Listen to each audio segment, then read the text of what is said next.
Hola, soy Blanca Armijo, coordinadora de este simposio, psicóloga general sanitaria, psicoterapeuta y supervisora docente acreditada por FEA. Trabajo principalmente en el ámbito privado y compagino la intervención clínica con la formación y supervisión de terapeutas.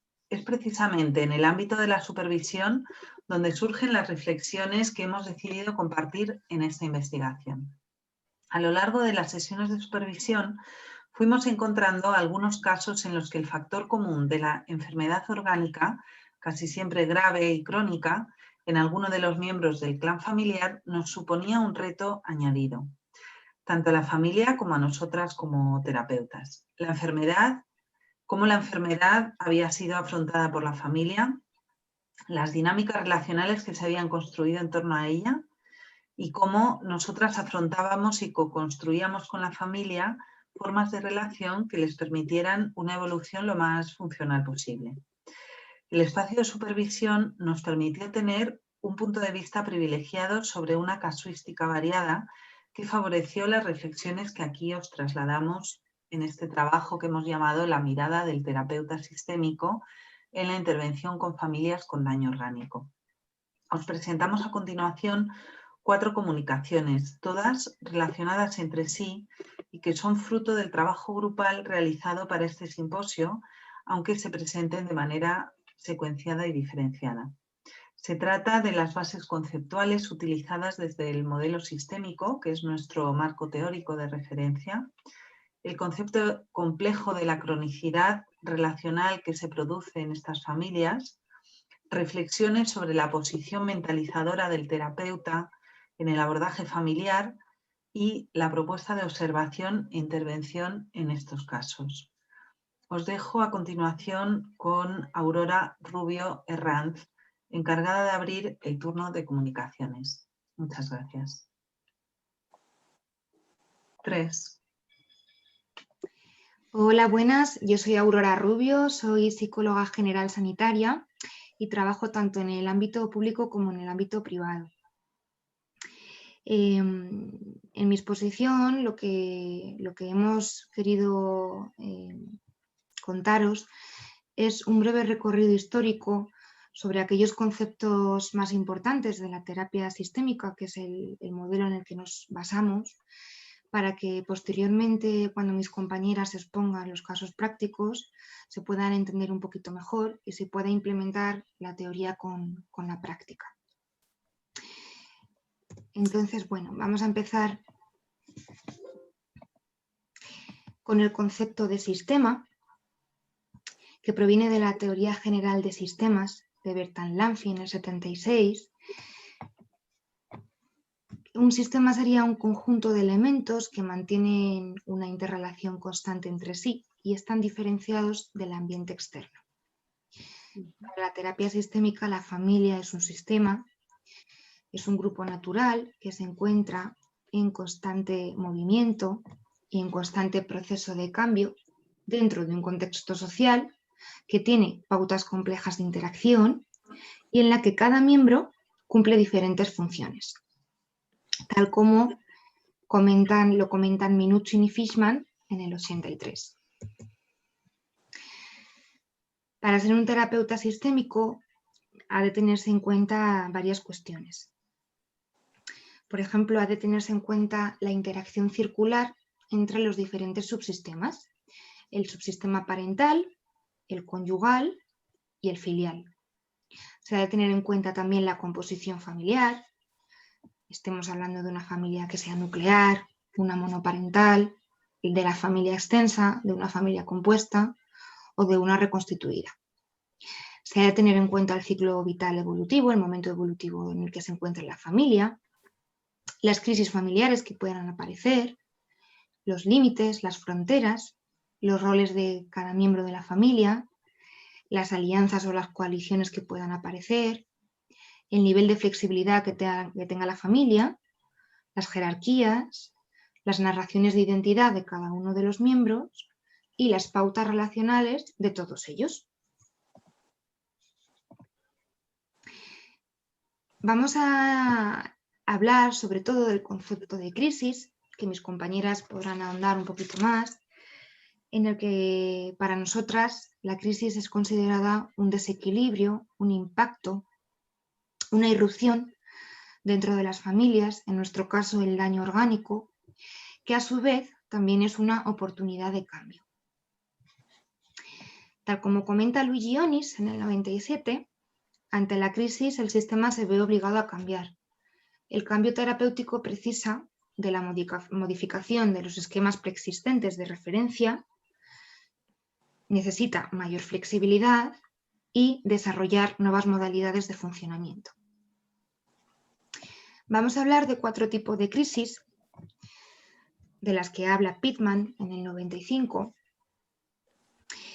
La primera sería crisis del desarrollo, que tiene que ver con el momento evolutivo, el ciclo evolutivo en el que se encuentra la familia. La segunda serían crisis circunstanciales, que son aquellas que aparecen de manera inesperada. El tercer tipo sería crisis estructurales, que serían intentos de evitar el cambio o la homeostasis, que explicaré un poquito más adelante. Y el cuarto tipo serían las crisis de desvalimiento, que es cuando aparece una discapacidad física o mental dentro de las familias.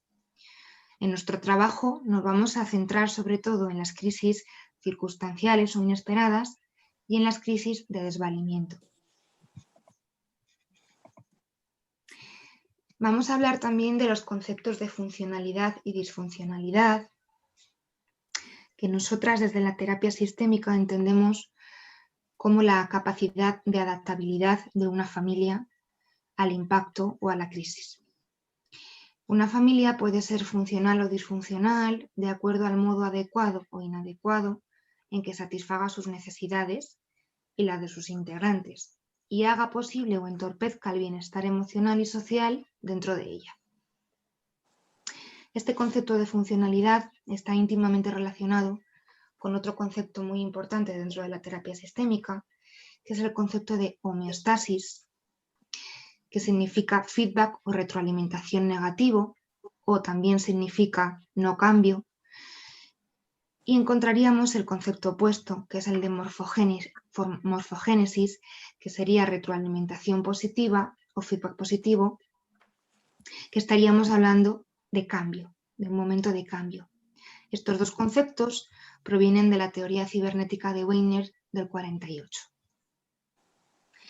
Todas las familias tienden a mantener un equilibrio u homeostasis que se encuentra amenazado por un problema grave o inesperado y que se ponen en marcha estrategias o movimientos que promueven el cambio o morfogénesis según las necesidades del momento del ciclo vital de la familia.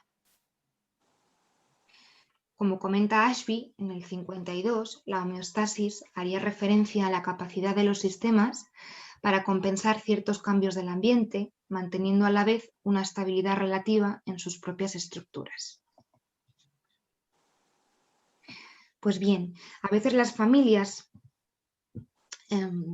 se muestran disfuncionales ante las crisis, ante estos impactos, y lo que suele aparecer son estrategias basadas en síntomas, como comentaba Mara Selvini en 1990, que efectivamente es la aparición de los síntomas lo que hace que la familia se reorganice alrededor de estos y cada miembro de la familia se organiza su propia estrategia en función del síntoma. Todo ello para mantener la homeostasis familiar, es decir, seguir promoviendo el no cambio y seguir manteniendo el equilibrio.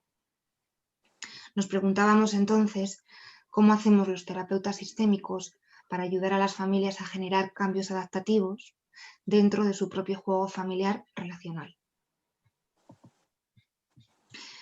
Entonces ocurrió dentro del modelo sistémico un cambio de paradigma, o lo que se denomina segunda cibernética o cibernética de los sistemas observantes, en el que el terapeuta pasa de ser un observador experto de la familia, que observa a la familia desde fuera, a ser incluido dentro de la familia y actuar sobre la realidad desde sus propios objetivos, teorías, sesgos o marcos de referencia.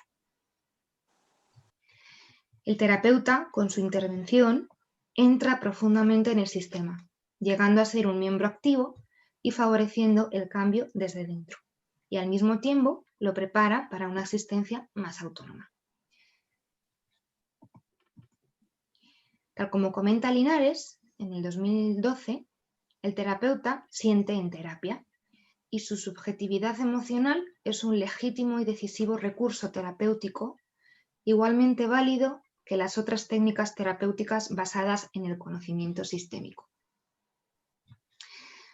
Otros autores del 83, como Borzomen-Yaghi y Spark, comentan que el terapeuta sistémico tiene que aprender a integrar conceptos individuales, descriptivos y dinámicos con otras dimensiones del sistema de relaciones, como por ejemplo pautas de interacción funcional, relación entre la pulsión y el objeto, consanguinidad, patología interpersonal, mecanismos inconscientes, aspectos del encuentro en el diálogo y cuentas de justicia multigeneracionales. Nos interesaba, por tanto, en este trabajo, cómo el terapeuta sistémico establece con la familia un contexto de colaboración que ayude a identificar y a movilizar los propios recursos que la familia ya posee para integrar la nueva situación que genera la crisis, en nuestro caso, el daño orgánico. Es decir, y a modo de resumen de este breve recorrido histórico por la terapia sistémica y por la segunda cibernética, lo que el enfoque sistémico aporta es ubicar las estructuras psíquicas individuales en el contexto de sus relaciones. Hola otra vez, voy a hablaros del proceso de mentalización del sistema terapéutico en la enfermedad física crónica o discapacidad. Soy Blanca Armijo Núñez, coordinadora de este simposio y psicóloga general sanitaria. Bueno, me he presentado antes, así que sin más comienzo. Partimos del concepto de mentalización, que es el proceso mediante el cual entendemos a los otros y a nosotros mismos en términos de estados subjetivos, deseos, pensamientos, sentimientos y la estrecha relación de nuestras conductas con dichos estados. Sería un proceso de comprender subjetivamente la propia experiencia y actuar. El desarrollo de esta capacidad para mentalizar se produce desde la primera infancia en el contexto de las relaciones de apego y especialmente hasta la juventud, pero es susceptible de ser desarrollada a lo largo de toda la vida. Bowlby describe el modelo operativo interno o Internal Working Model como un sistema de representaciones sobre uno mismo en relación con los otros significativos. Estos modelos operativos internos se configuran como estructuras cognitivas, haciendo posible la organización de la experiencia subjetiva y de las conductas adaptativas y vinculares con los demás, como dice Marrón. Familia y terapeuta poseen modelos operativos previos a la enfermedad y construirán modelos operativos más o menos funcionales tras la aparición de esta, que les permitirán adaptarse a la disrupción que supone la enfermedad, como nos decía Aurora, para todos los miembros de la familia y, por tanto, en función de esos modelos previos. Entendemos que el proceso de adaptación de la familia y del sistema terapéutico a la enfermedad, en su diagnóstico, en su pronóstico y en su evolución, puede establecer dinámicas relacionales disfuncionales para la evolución de ese sistema familiar.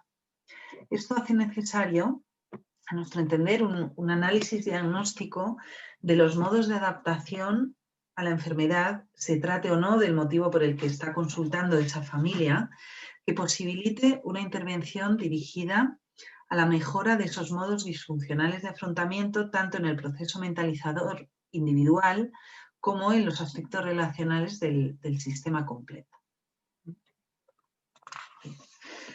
Bateman y Fonagy describen modos de mentalización disfuncionales que resultan muy útiles para la intervención con estas familias, así como para ayudar a la reflexión del terapeuta sobre su propia mentalización durante el proceso terapéutico.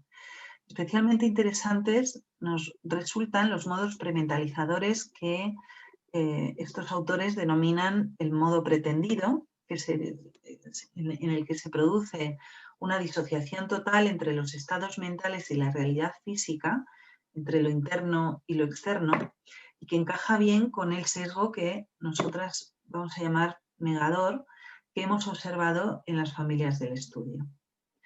Se daría una charla inconsecuente, una circularidad sin fin. En el modo de equivalencia psíquica, que es otro de los modos prementalizadores que describen estos autores, la realidad interna y la externa son lo mismo, se produce una equivalencia. Lo que existe en la mente existe en la realidad y viceversa. Pensamos que encajaría bien con el sesgo designante que hemos, luego os explicaremos más en la parte del estudio. Bien. Todos podemos utilizar, como a modo de aplicación de este modelo, pensamos que todos podemos utilizar modos prementalizadores en momentos determinados de crisis como los que aquí nos conciernen.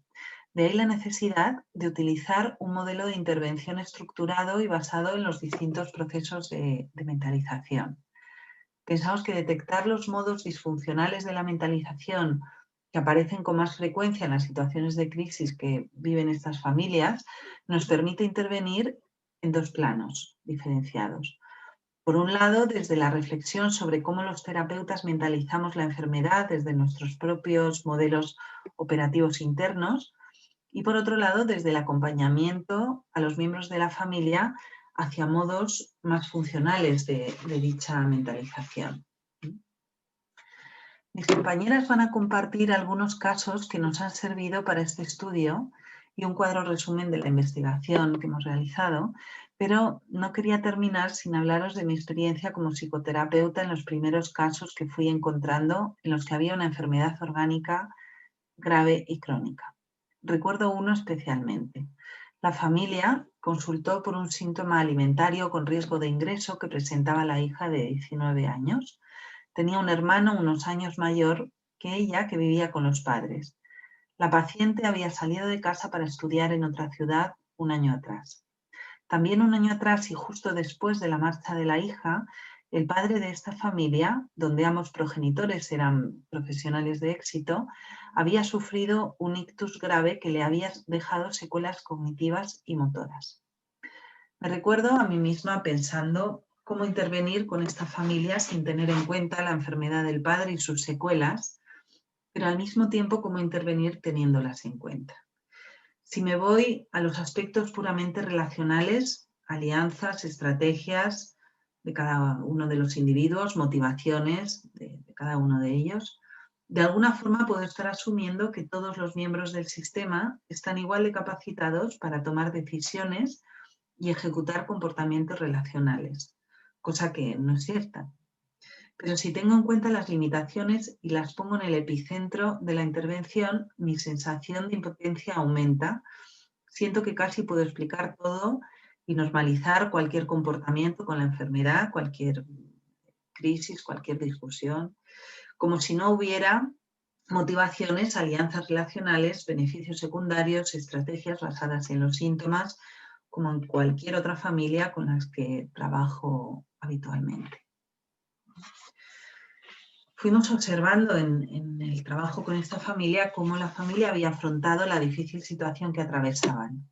Ambos progenitores, que habían sido hijos poco reconocidos y valorados en sus respectivas familias de origen y habían contado con poco apoyo para salir adelante tanto en el pasado como en el proceso de la enfermedad, la madre, completamente sobrecargada, había dejado al margen a su hija, incluso ocultando la enfermedad y la intervención quirúrgica del padre, porque la hija estaba de exámenes, y se había apoyado en el hijo varón que todavía estaba en casa, siendo esto un motivo de dolor y rabia profundas para la paciente que se había sentido excluida de todas las dinámicas relacionales en torno a la operación.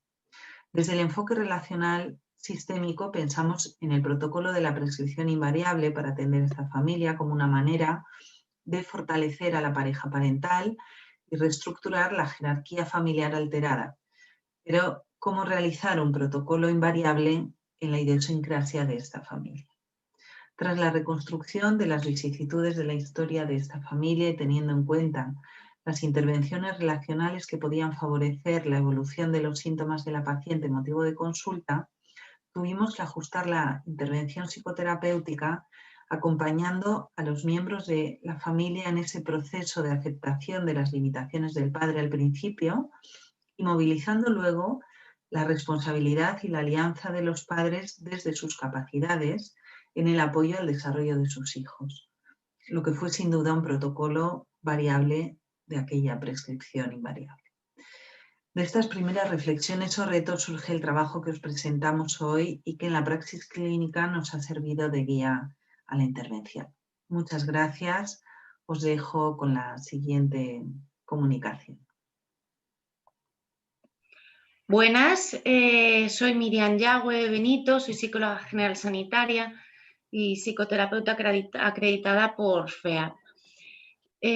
Trabajo en el ámbito privado y público en un centro de apoyo a la familia y en un centro de atención a la infancia. También he desarrollado mi actividad profesional en el trabajo con personas diagnosticadas de trastorno mental grave en diferentes recursos de rehabilitación. Bueno, agradeceros a todos y a todas vuestra presencia e interés por el trabajo que queremos compartir con vosotros y deseamos que sea de gran utilidad en vuestra práctica profesional. El título de la comunicación que voy a presentar es La enfermedad crónica en el sistema familiar, el terapeuta y la cronicidad. En nuestro tiempo, la prevalencia de las enfermedades crónicas ha aumentado en los últimos tiempos. El cambio en los hábitos de vida, los avances en medicina y el aumento de la esperanza de vida son algunos de los factores que han influido. La OMS define enfermedad crónica como aquella enfermedad de larga duración y de progresión lenta. Asimismo, existe una relación entre cronicidad y dependencia, y cronicidad y consumo de recursos sociosanitarios. De este modo, la condición de enfermo crónico supone un reto importante tanto para la familia como para el resto de servicios y recursos sociosanitarios. Mi compañera Aurora ya ha presentado cómo las familias en las que aparece una enfermedad crónica, estas pues tienden a mantener el equilibrio poniendo en marcha estrategias de adaptación según las necesidades del momento del ciclo vital. Las familias emplean estrategias o movimientos que lejos de lograr el equilibrio buscado, tienen el efecto contrario al aprendido, apareciendo síntomas, sufriendo y generando situaciones de bloqueo que promueven el no cambio, impidiendo, por tanto, el progreso hacia la funcionalidad del sistema familiar. En este escenario, en donde el terapeuta entra en la escena familiar, no como mero observador, sino como un miembro más del sistema, es decir, un participante más de la coconstrucción de significados, necesidades y problemáticas en la exigencia de la familia y del terapeuta. Es importante entonces que el terapeuta pueda distinguir entre la cronicidad del síntoma orgánico, el cual es incuestionable, y la cronicidad del síntoma relacional, que se desarrolla como consecuencia de la dificultad del sistema familiar para realizar las diferentes adaptaciones a la nueva situación que requiere. La familia entonces despliega diferentes estrategias como intentos de mantener el equilibrio, que si se mantienen en el tiempo, pues puede provocar que la familia tenga un funcionamiento no adaptativo y, por tanto, crónico. La enfermedad orgánica entra a formar parte del juego relacional, viviendo la familia los comportamientos del miembro afectado como inmodificables y causa de todos los problemas y convirtiéndola en un tabú, oscilando entre la negación de las limitaciones de la enfermedad y la consideración de esta, como la única motivación y finalidad de la vida familiar. Si el terapeuta deja a un lado la enfermedad orgánica, no teniéndola en cuenta, o por el contrario, concentra su atención solo en el síntoma orgánico, ofreciendo una explicación para los síntomas relacionales basada en la presencia única y exclusivamente de dicho síntoma, se está introduciendo en el juego relacional de la familia, alejándose, por tanto, de la función de contribuir a que el sistema cambie y madure y obstaculizando la adaptación de la familia a esta nueva situación. Los cambios que se producen en las familias en relación a la aparición de la enfermedad crónica no siguen un patrón específico que nos facilitaría bastante, Más bien están condicionados a las características propias de la familia. Es decir, que todo esto al final es muy complejo, ¿no? Todo se está encajado en una gran complejidad. Un factor importante que condiciona el impacto en la familia y el proceso de adaptación, entre otros, puede ser la etapa del ciclo vital en la que la enfermedad sorprende a la familia y al miembro afectado. No es lo mismo una enfermedad vascular, cerebral, en el cónyuge económicamente más activo, en el momento en que los hijos comienzan a independizarse, un diagnóstico de cáncer al cónyuge recién jubilado, sin hijos, o una enfermedad de diabetes en un hijo recién nacido. Como no es lo mismo que la familia haya tenido experiencias que hayan puesto a prueba sus capacidades para resolver conflictos, como en familias que no hayan tenido que enfrentar nunca ninguna crisis. Otro factor sería la rigidez del sistema, la capacidad de sus miembros para modificar y redistribuir los roles hasta entonces establecidos. La cultura familiar, el nivel socioeconómico, la comunicación de la familia son también aspectos y características que influyen en el pronóstico del grado de cronicidad. Que una familia, de cronicidad relacional, que una familia puede llegar a mostrar. Por esto es necesario un cuidadoso análisis del contexto relacional previo a la crisis y del que se configuran durante la adaptación de los miembros del sistema a la nueva situación, que por tanto nos permite encontrar alternativas de intervención que favorezcan la continuidad del proceso evolutivo. ¿No? Yo hablaba antes que hay una complejidad alrededor de todo esto, ¿vale? Y por eso es importante hacer un análisis previo, ¿no? Antes de la irrupción de la enfermedad. Así como no perder de vista, como dice Luigi Onis, la circularidad, es decir, el modo en que esa familia en ese momento de su historia y de su ciclo vital interactúa con la aparición de la enfermedad de uno de sus miembros. Vale, al comienzo de esta comunicación hemos adelantado que una de las características que define la cronicidad, entre otras, era el consumo de recursos institucionales. Es frecuente que además del terapeuta familiar, en el tratamiento se encuentren varios profesionales que dependiendo del diagnóstico pues pueden ser más o menos. También hemos señalado que el terapeuta no es un mero observador externo del funcionamiento de la familia y lo mismo ocurre con el resto de profesionales que intervienen. Esto era lo de la segunda cibernética que ha comentado ya mi compañera. Quería compartir un caso en el que la enfermedad orgánica de uno de los miembros de la familia me llevó a buscar un contexto colaborativo con otros profesionales intervinientes en el caso, siendo clave esta colaboración para ayudar a la familia y a encontrar alternativas al juego disfuncional de la cronicidad en el que estaban inmersos. Vale. A consulta acude una pareja, Pedro y María, derivado por el especialista en neurología.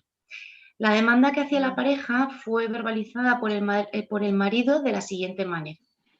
No sé si divorciarme porque ya no estamos como hemos estado. Como siempre hemos estado. Perdón, voy a repetir. No sé si divorciarme porque ya no estamos como siempre hemos estado. La pareja llevaba 45 años casados. Pedro se acaba de jubilar y su mujer continuaba como desde hacía 45 años atendiendo las tareas de la casa y a la familia. Fruto del matrimonio tuvieron 3 hijas de edades similares, la más pequeña recién independizada con su pareja. Lo primero fue realizar un análisis evolutivo de la pareja y de la familia. Tanto la conyugalidad como la parentalidad habían evolucionado y madurado sin grandes crisis. Únicamente lo que ocurrió fue el fallecimiento de una hermana por parte de Pedro, que había supuesto un momento complicado para la familia, sobre todo para Pedro. Pero bueno, se había llevado bien el duelo y se había superado bien. Inicialmente, pues no entendí la derivación del neurólogo. Sin embargo, cuando llegó el turno de la mujer para explicar su punto de vista, observé que algo a nivel orgánico estaba ocurriendo. Pedro comenta, sin dar muchos detalles de importancia, que acaban de diagnosticar a su mujer de Parkinson, así como, pues no, sí, ahora que estamos aquí, pues mira, Parkinson, ¿no? Fue un poco así, y de algo más que estaban intentando descubrir los especialistas. Le pregunto si es posible que yo contacte con el especialista que está tratando la enfermedad orgánica. Pedro y María autorizan el contacto, no sin un gesto de sorpresa y desconfianza. Pedro expresa que no entiende el motivo de la coordinación. Mi devolución consiste en transmitirles en primer lugar que el motivo por el que ellos están aquí es debido a que el especialista hizo la derivación y ellos aceptaron la prescripción, y que para poder entender lo que ocurre es necesario conocer todo lo que está aconteciendo, lo que decía Luis Dionis de la circularidad, ¿no? La coordinación con el especialista resultó de ser de gran ayuda y fundamental en el proceso terapéutico. La conversación versó fundamentalmente en dos aspectos. Por una parte, me explicó los síntomas, curso y pronóstico de la enfermedad recién diagnosticada en María y las dudas que tenían con respecto a otros síntomas que habían aparecido, episodios de manía y de depresión, los cuales iban a intentar estabilizar con medicación. El siguiente aspecto fue el motivo de derivación. En la experiencia profesional del especialista, este había observado que la intervención familiar en el momento del diagnóstico de una enfermedad orgánica favorecía el buen pronóstico de la misma. Pues estupendo. Por mi parte, le transmito que de cara al tratamiento psicoterapéutico, pues sería importante contar con su apoyo para explicar a la familia en qué consiste la enfermedad y cuál va a ser, en principio, el pronóstico. El objetivo es que Pedro pueda entender qué le está ocurriendo a su mujer y qué supone la enfermedad. Un aspecto que para mí, a nivel, al no ser médico, pues creo que podía hacer una combinación muy buena.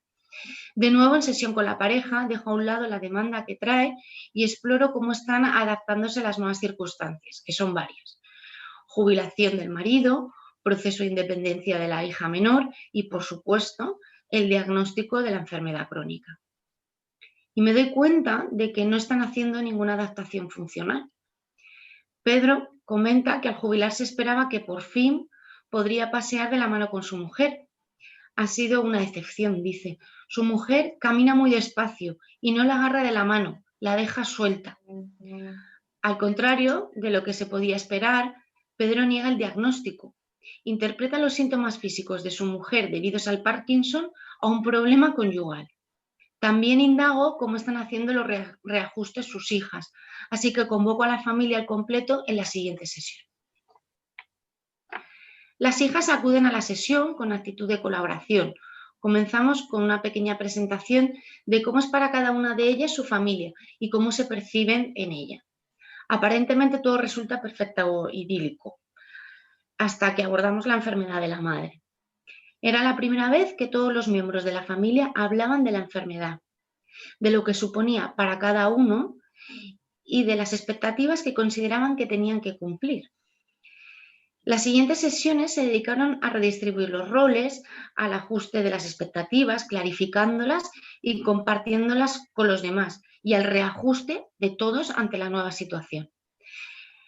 El alta en la intervención terapéutica familiar tuvo lugar cuando el marido aceptó el diagnóstico y pudo reajustar las expectativas con su mujer.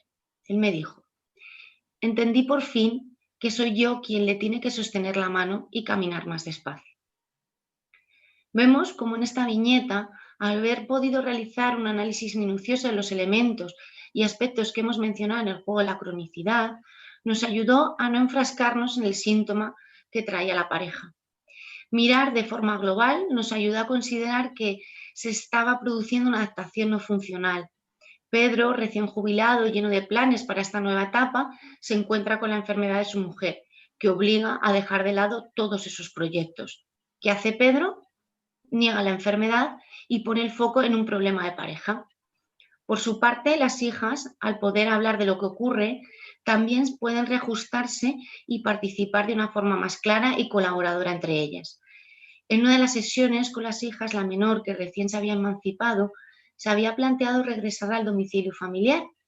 Se sentía culpable por haberse ido justo en ese momento. Que las otras hermanas conocieran esta información ayudó a organizar un plan de ayuda y cuidado hacia los padres, mucho más colaborativo y ajustado entre todas, ¿no? En este caso, es destacable también el papel del especialista en el tratamiento de la enfermedad crónica. La derivación y la posterior conversación nos ayudó mucho a poder intervenir con la familia antes de que la estrategia no funcional de la familia se consolidase y cristalizase. Con el paso del tiempo, el síntoma relacional se puede ir volviendo más complejo y difícil de identificar. Hemos descrito cómo en el juego de la cronicidad participan diferentes aspectos: las características y funcionamiento de la familia previo a la irrupción de la enfermedad, la variable tiempo, el modo en que el terapeuta entra en el sistema y la relación que se construye entre la familia y el terapeuta y el resto de profesionales que forman parte del tratamiento. El juego de la cronicidad requiere ser evaluado e identificado para evitar el riesgo de reproducir con la familia el mismo tipo de estrategias disfuncionales. Mismo tipo de estrategias disfuncionales de afrontamiento y adaptación susceptibles de contribuir pues, a la cronicidad. Esto constituye un mapa global de los aspectos que influyen en el juego de la cronicidad. Nuestra sugerencia es, por tanto, tenerlo en nuestra mente y considerarlo ya que estos elementos pues, se presentan de forma sincrónica.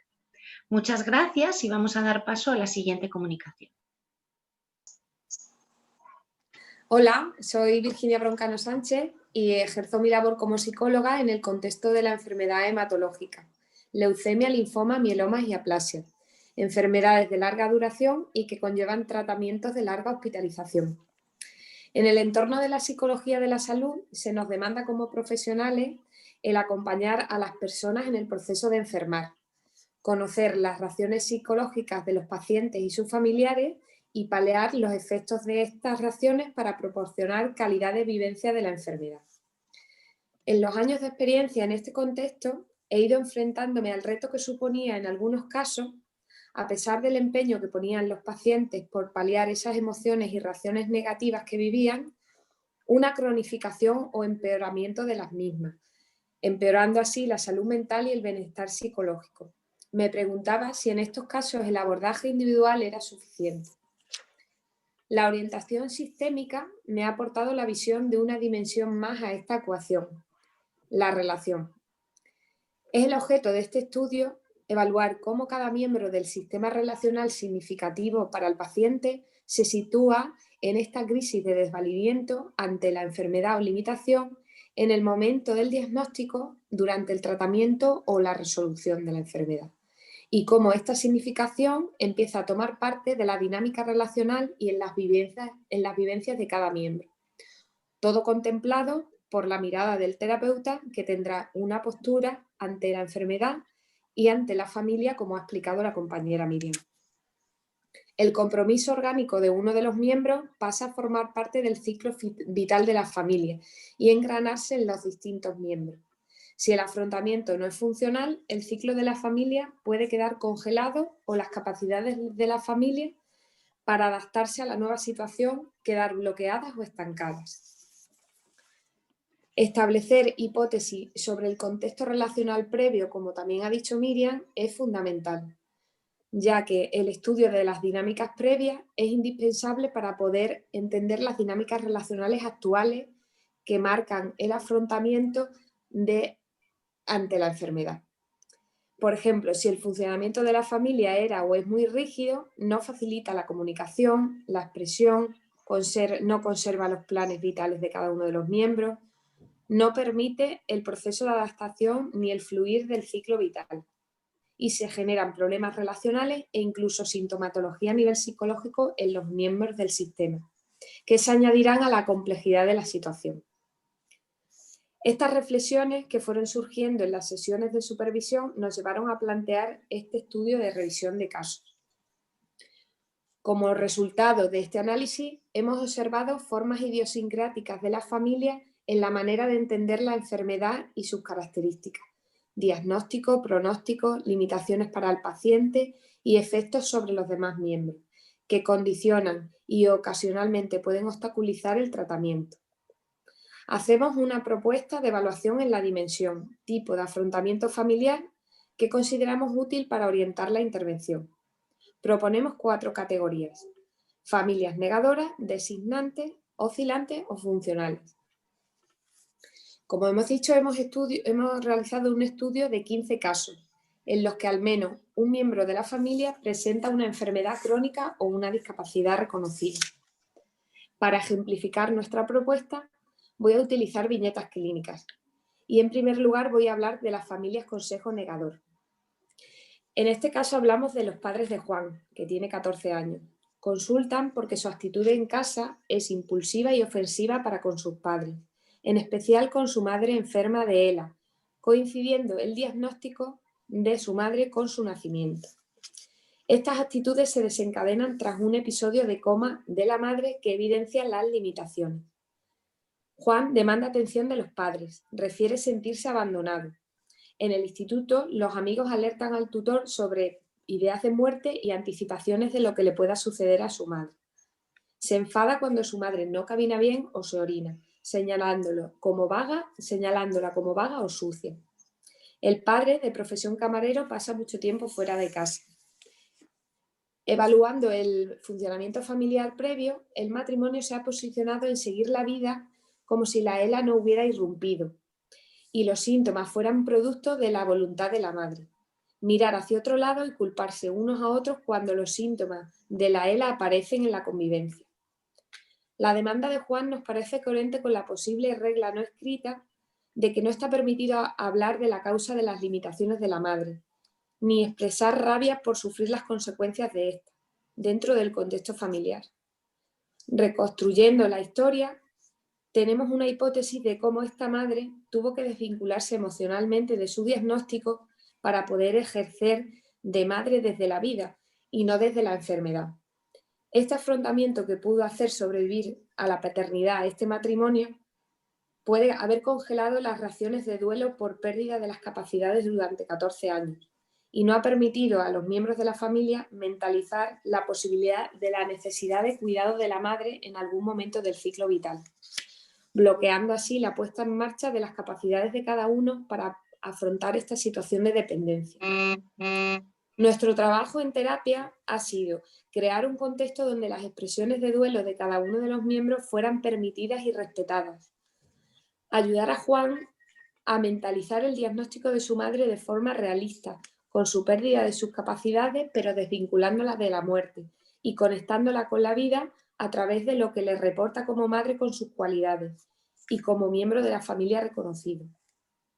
Renegociar con todos los miembros el apoyo mutuo para conseguir que el equilibrio vuelva a colocar a Juan como hijo, sintiéndose sostenido por sus padres y a la vez formando parte de la red de apoyo para las dificultades que ya todos los miembros son capaces de mentalizar como una posibilidad. Paso a hablar de una viñeta clínica sobre una familia consejo designante.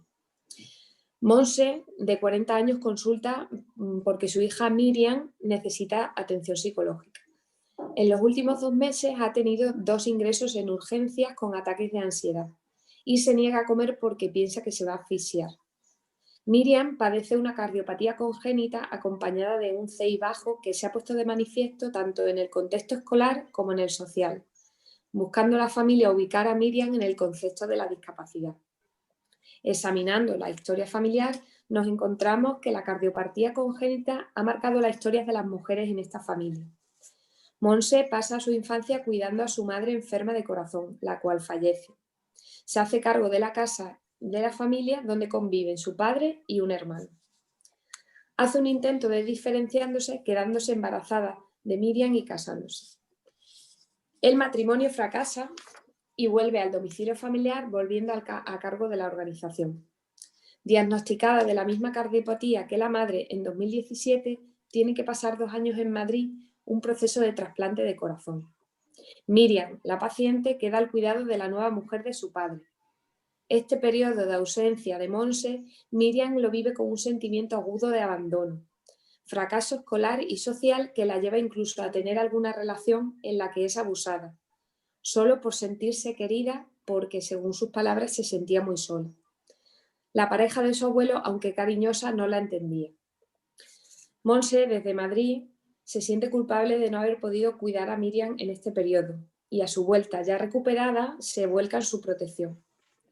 Observamos en la evaluación una relación de codependencia en la que no existen límites generacionales entre madre e hija y existe una intromisión constante en los pensamientos y en los sentimientos por parte de madre hacia la hija.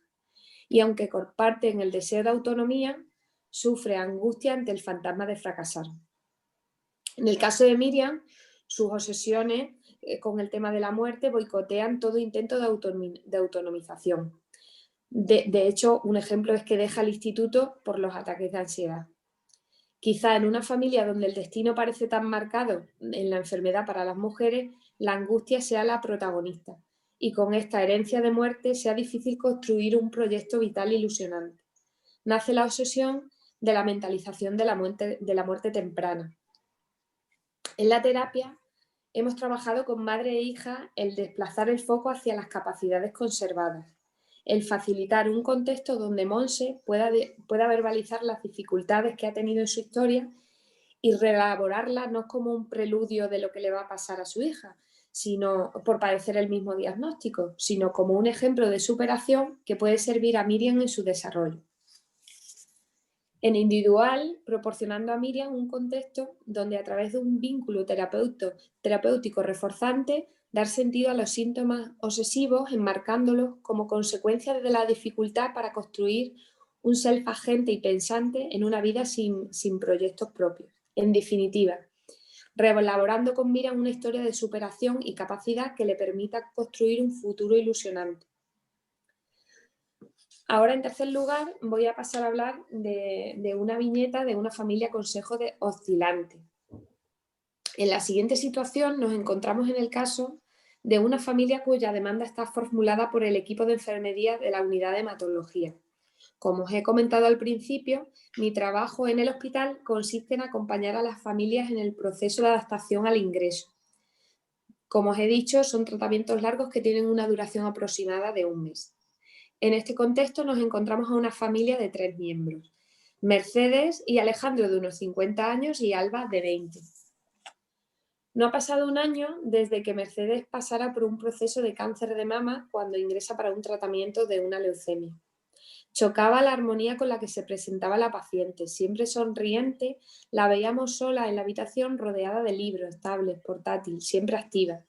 Comentaba que no quería que su familia paralizara su vida, su día a día por ella, que ella se encontraba bien y no necesitaba que la acompañaran.